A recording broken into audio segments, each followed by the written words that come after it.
नमस्कार, कैसे हैं बच्चों। आज रसायन विज्ञान 12 के विलेन चैप्टर में हम पढ़ेंगे राउल्ट का नियम। राउल्ट का नियम क्या होता है? राउल्ट के नियम का अध्ययन करने से पहले हमें छोटा सा टॉपिक है वाष्प दाब, इसको समझते हैं। वाष्प दाब क्या होता है? वाष्प दाब, इसके लिए एक छोटा सा एक्सपेरिमेंट हम करेंगे। ये हमने एक बीकर लिया, ये एक बीकर है, इसमें हमने कोई द्रव भर दिया, सपोज दैट जल है, जल हमने भर दिया और इसको एक गैस जार से ढक दिया। अब हम इस बीकर को गर्म करेंगे तो जो जल है वो भी गर्म होगा और धीरे धीरे जल के ऊपरी सतह पर वाष्पीकरण होना शुरू हो जाएगा, यानी जल वाष्प बनकर ऊपर आएगा और यहाँ ये गैस जार जो है इसके सतह पर टकराएगा। तो जैसे ही आप गर्म किए, यहाँ पे वाष्पन की क्रिया स्टार्ट हो गई। अब एक स्थिति ऐसी आएगी कि यहाँ पर ढेर सारे जल के अणु, वाष्प के अणु जो है गैस रूप में है, वो इकट्ठे हो जाएंगे, वे आपस में टकराएंगे। इस बर्तन की दीवार, इस गैस जार की दीवार से भी टकराएंगे, उनकी एनर्जी कम होगी और उनका संघनन हो जाएगा।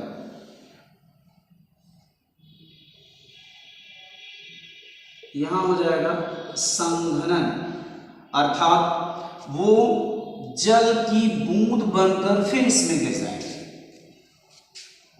यानी हमने वाष्पन गर्म किया तो वाष्पन हुआ और वाष्प ठंडी हुई तो उसको संघनन कहते हैं। ये 11th में हमने पढ़ चुका है।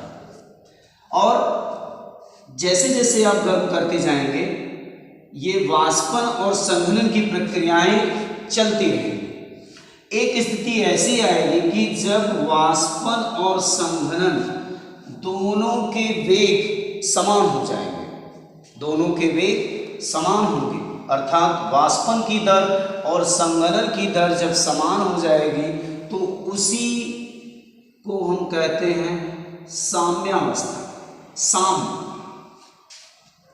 ये दोनों फेज जो हैं इक्विलिब्रियम में आ जाएंगे और इक्विलिब्रियम में जब आ जाएंगे तो आपको इसमें न तो वाष्पित होता प्रतीत होगा और ना ही वाष्प संघनित होती प्रतीत होगी, जबकि दोनों क्रियाएं समान वेग से जारी रहेंगी। इस स्थिति में इस वाष्प द्वारा आरोपित दाब, इस स्थिति में द्रव की वाष्प द्वारा आरोपित दाब वाष्प दाब कहलाता है, वाष्प दाब कहलाता है। शुद्ध अवस्था में, अगर शुद्ध अवस्था में किसी द्रव का वाष्प दाब मेजर करते हैं तो उसको हम P0 या P0 से प्रदर्शित करते हैं और किसी विलयन में उसके घटक का द्रव का वाष्प दाब नापते हैं तो उसको P1, P2 इत्यादि से प्रदर्शित करते हैं। तो वाष्प दाब समझ में आ गया होगा। अब चलते हैं हम राउल्ट के नियम। राउल्ट का नियम क्या है? राउल्ट के नियम का भी अध्ययन करने से पहले हम फिर एक एक्सपेरिमेंट करते हैं। ये हमने एक ले लिया बीकर और बीकर में हमने एक द्रव कर लिया। ये इसमें जो द्रव भरा उसका शुद्ध वाष्प दाब P10 और एक दूसरा बीकर लिया, एक दूसरा बीकर, उसमें भी हमने दूसरे प्रकार का कोई द्रव लिया और उसका जो वाष्प दाब है वो P20 है, P20। ठीक, अब हमने क्या किया, इन दोनों को एक बड़े बीकर में मिक्स कर दिया।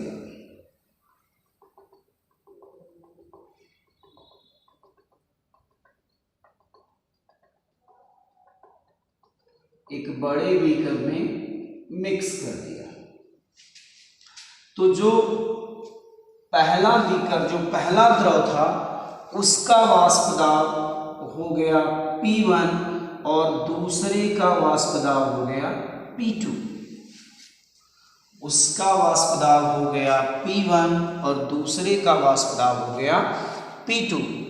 अब आपसे हम पूछें कि बताइए P1 ज़्यादा होगा या P2 ज़्यादा होगा, तो आप क्या बताएंगे? P1 जो इसका वाष्प दाब इस विलयन का तैयार होगा, उसमें P1 ज़्यादा होगा या P2 ज़्यादा होगा? तो आप ये कहेंगे कि सर जिसकी मात्रा ज़्यादा होगी उसका वाष्प दाब भी ज़्यादा होगा। जिसकी मात्रा ज़्यादा होगी वो ज़्यादा वाष्पित होगा, उसका द्वारा आरोपित दाब भी ज़्यादा होगा।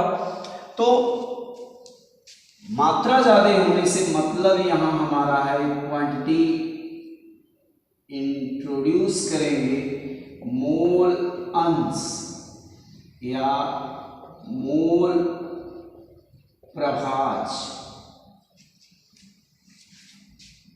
मोल अंश या मोल प्रभाज जो होता है उस विलयन में उस घटक की मात्रा को प्रदर्शित करता है। ये हम लोगों ने पिछले वीडियो में पढ़ा है इसका। तो अगर कहें हम P1 ज़्यादा होगा या P2 ज़्यादा होगा, तो आप क्या कहेंगे कि अगर P1 का मोल अंश ज़्यादा है तो P1 ज़्यादा होगा, अगर P2 का मोल अंश या मोल प्रभाज ज़्यादा है तो P2 ज़्यादा होगा।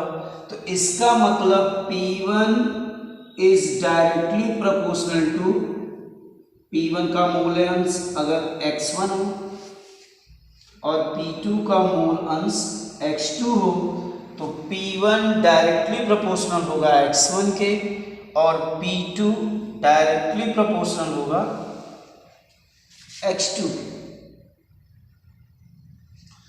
तो राउल्ट का नियम क्या कहता है? अब राउल्ट का नियम यहीं से है आपका। राउल्ट के नियम के अनुसार किसी विलयन में किसी घटक विशेष का वाष्प दाब उस विलयन में उस घटक के मोल प्रभाज के समानुपाती होता है। किसी विलयन में किसी घटक विशेष का मोल प्रभाज, किसी घटक विशेष का वाष्प दाब उस विलयन में उस घटक के मूल अंश के समानुपाती होता है। अगर हम माने किसी विलयन में आयवीय घटक का जो दाब है वो Pi और आयवीय घटक का मूल प्रभाज जो है वो Chi, इसको Chi काई से रिप्रेजेंट करते हैं मूल प्रभाज को। तो Pi is directly proportional to Chi है। आप पढ़े हैं जब भी प्रोपोर्शनलिटी हटाया जाता है तो एक नियतांक आता है। तो Pi is directly proportional to स्थिरांक into Pi is equal to स्थिरांक इंटू Chi। अब यदि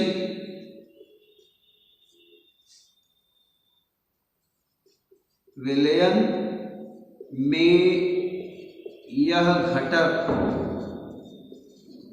अपने शुद्धतम रूप में विद्यमान हो, विलयन में यह घटक जो विलयन दिया गया है उसमें ये घटक जो है आपका शुद्धतम रूप में अपने एकदम प्योर फॉर्म में हो, तो प्योर फॉर्म में जब होता है तो वाष्प दाब क्या हो जाता है Pi0। तो यहाँ पर Pi इज इक्वल टू हो जाएगा PI0 तथा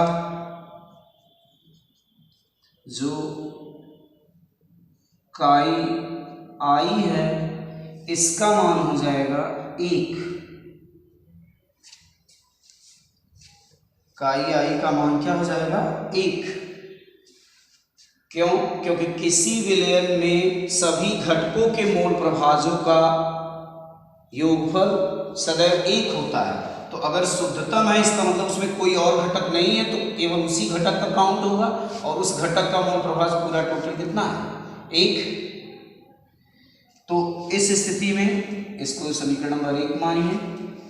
तो इस स्थिति में अगर यही वैल्यू उठा के आप इसमें रखिए तो आएगा क्या आपका PI0 इज इक्वल टू स्थिरांक इंटू 1 और PI0 बराबर स्थिरांक हुआ। स्थिरांक की वैल्यू उठा के समीकरण 1 में रखिए। इसलिए समीकरण 1 से PI is equal to PI0 into chi i, अर्थात क्या, किसी विलयन में उपस्थित किसी घटक का वाष्प दाब उस घटक के मोल प्रभाज तथा उसके शुद्धतम रूप में वाष्प दाब के गुणनफल के बराबर होता है। किसी विलयन में किसी घटक विशेष का वाष्प दाब उस विलयन में उस घटक के मोल प्रभाज और शुद्धतम रूप में उसके वाष्प दाब के गुणनफल के बराबर होता है। यही राउल्ट का नियम है। तो ये जो नियम राउल्ट का है, ये राउल्ट का नियम वाष्पशील द्रवों के लिए है। अब अवाष्पशील द्रवों के लिए राउल्ट का नियम क्या है? अवाष्पशील के लिए हम पढ़ेंगे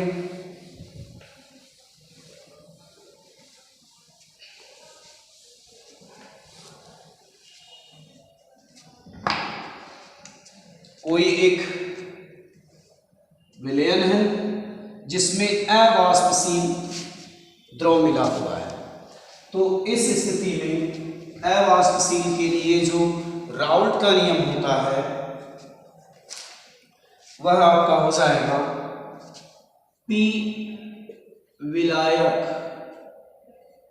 इज इक्वल टू P0 विलायक इंटू काई विलेय।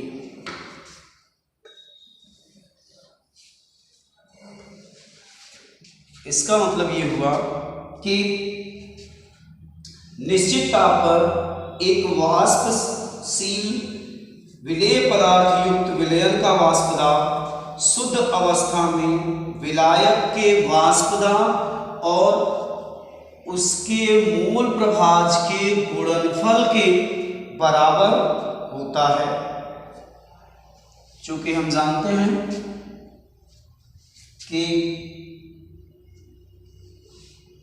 काई विलेय इंटू काई विलायक इज इक्वल टू 1, तो यहां से काई विलेय इज इक्वल टू 1 माइनस काई विलायक, और ये वैल्यू वहां पे रख दीजिए आप। तो P विलायक इज इक्वल टू P0 विलायक इंटू 1 माइनस काई विलायक।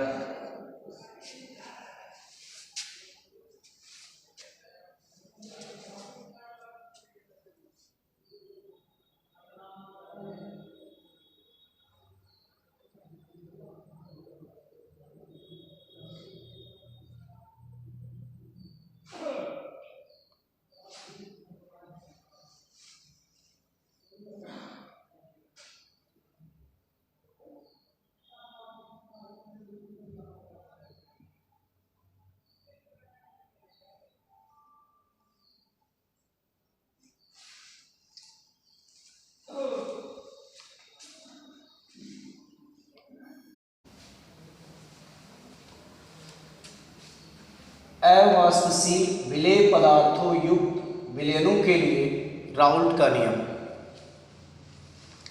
इस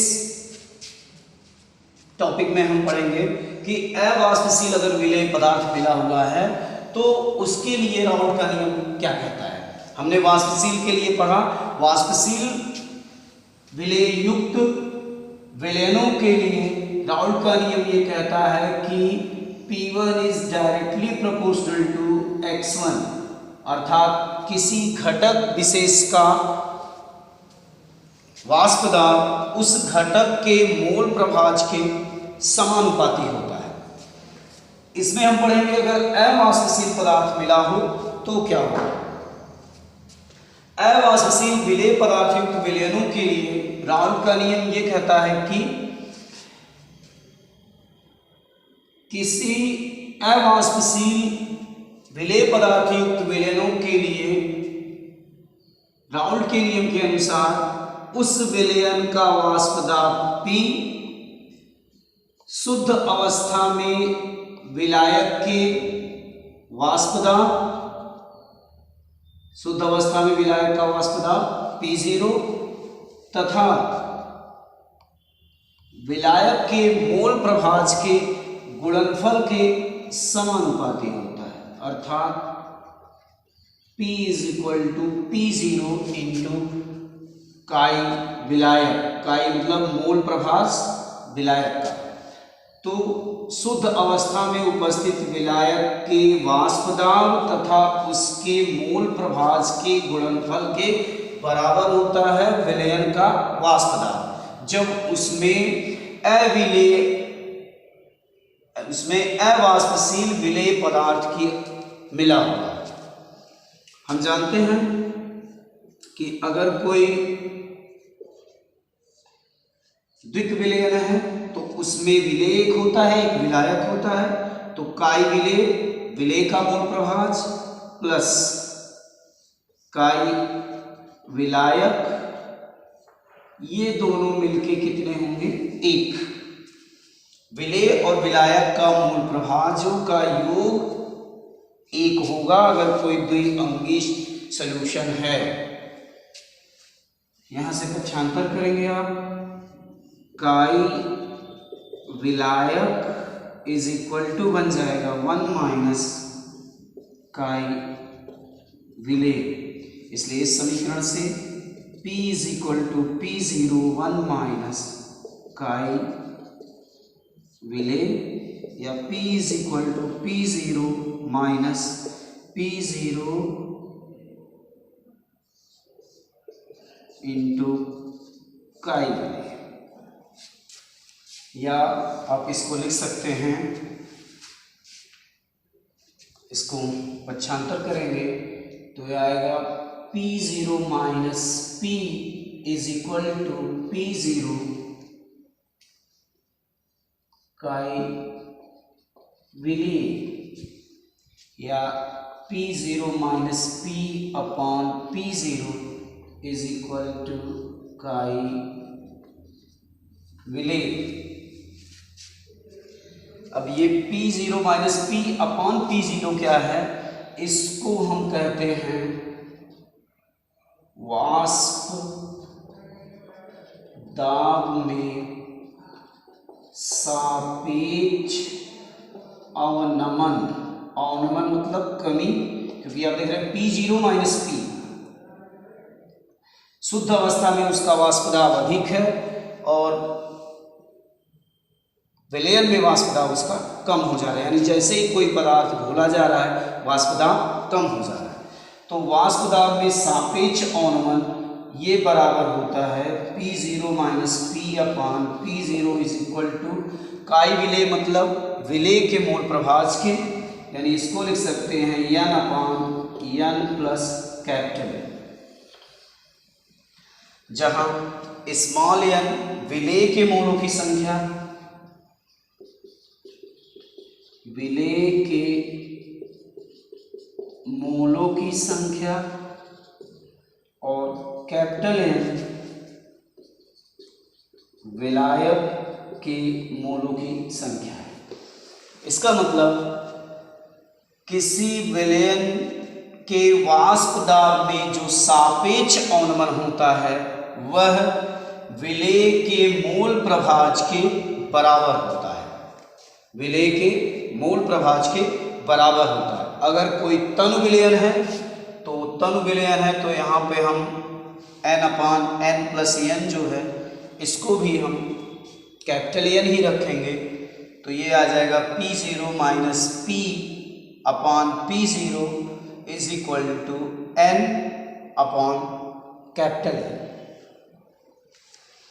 तो यहाँ से एक रिलेशन आपको मिलेगा P0 minus P/P0 is equal to n/N। क्योंकि अगर कोई तनु विलयन है तो उसमें जो विलेय की पदार्थ की मात्रा होगी बहुत कम होगी, तो स्मॉल n का मान बहुत कम हो तो इसको n+n is equal to capital N मान सकते हैं, क्योंकि बहुत डाइल्यूट सोल्यूशन है। ऐसी स्थिति में n+n is equal to capital N। तो ऐसी स्थिति में आप ये करेंगे तो यहाँ से हो जाएगा P0 minus P/P0 is equal to, इसको लिख सकते हैं स्मॉल w स्मॉल m, जहाँ स्मॉल w विलेय की ग्राम्य मात्रा, स्मॉल m विलेय का अणुभार, कैपिटल W विलायक की मात्रा ग्राम में और बटे कैपिटल N विलायक का अणुभार। तो P0 minus P/P0 is equal to small w capital M बटे कैपिटल W स्मॉल m। इस फार्मूले की सहायता से आप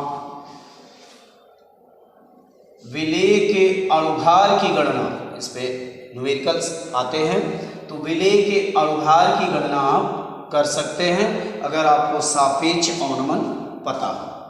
अब इन सारी चीजों को ध्यान से देख लीजिए। ये अवाष्पशील विलेय पदार्थों के लिए, अवाष्पशील विलेय पदार्थों युक्त विलयनों के लिए राउल्ट का नियम है।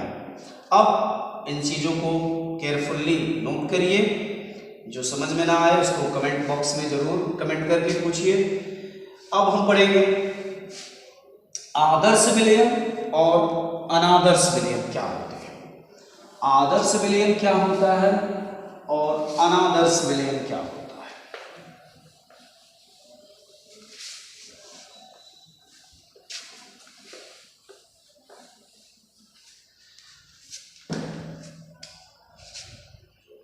आदर्श विलयन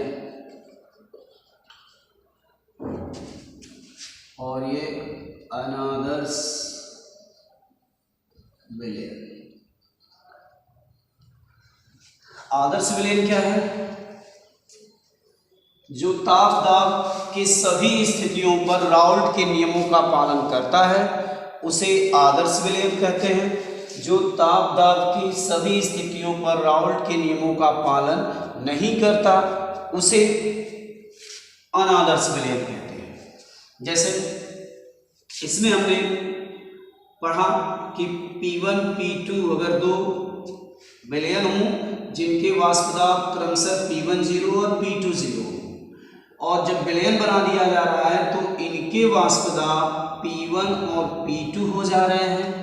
ये बराबर हो रहे थे P10 × x1, या जिसको हमने काई विलय करके लिखा, यानी x1 इसका मूल प्रभाज, और ये P20 × x2 इसके मूल प्रभाज के, और विलयन का टोटल प्रेशर जो आएगा वो आएगा P1 + P2, और यहाँ PT इज इक्वल टू हो जाएगा टोटल प्रेशर, ये P10 x1 + P20 x2। अगर कोई आदर्श विलयन है तो राउल्ट के नियमों का पालन करेगा। राउल्ट के नियमों का पालन करेगा तो विलयन का जो कुल वाष्प दाब होगा वे अलग अलग घटकों के शुद्ध रूप में वाष्प दाब हों और उनके मूल प्रभाजों के गुणनफलों के योग के बराबर होगा। इन सबका, उनके शुद्ध घटकों का वाष्प दाब, उनके मूल प्रभाज, इन दोनों का गुणनफल करेंगे और सबको जोड़ डालेंगे, वही पूरे विलयन का वाष्प दाब होगा। लेकिन यहां पर जो होगा वो P1 0 अगर है और ये P2 0 है, तो यहां P1 नॉट इक्वल टू होगा P1 0 x1 और P2 0 x2। यहां जो P टोटल आएगा, दो कंडीशन हो सकती है कि P टोटल जो आए वो लेस देन है P1 प्लस P2 के, या P टोटल ग्रेटर आए P1 प्लस P2 के। अगर P टोटल जो आता है, P टोटल अगर ग्रेटर आता है तो इसको कहते हैं धनात्मक विचलन। धनात्मक विचलन। और अगर ये कम आता है तो इसको कहते हैं ऋणात्मक विचलन। इसको ऋणात्मक विचलन कहेंगे। यहां पर जो नेट एंथैल्पी परिवर्तन delta H is equal to यहाँ 0 रहता है, कोई ऊष्मा का आदान प्रदान नहीं होता। यहाँ delta H not equal to 0 होता है। तो आदर्श विलयन, अनादर्श विलयन पूछा जाए क्या होते हैं, तो आदर्श विलयन वह विलयन होता है जो राउल्ट के नियमों का पालन करता है। अनादर्श विलयन वह विलयन होता है जो राउल्ट के नियमों का पालन नहीं करता। इसके लिए एंथैल्पी परिवर्तन शून्य होता है, इसके लिए एंथैल्पी परिवर्तन शून्य नहीं होता। आगे के कंटेंट्स आपको अगले वीडियो में मिलेंगे, इसको ध्यानपूर्वक पढ़िए। तब तक के लिए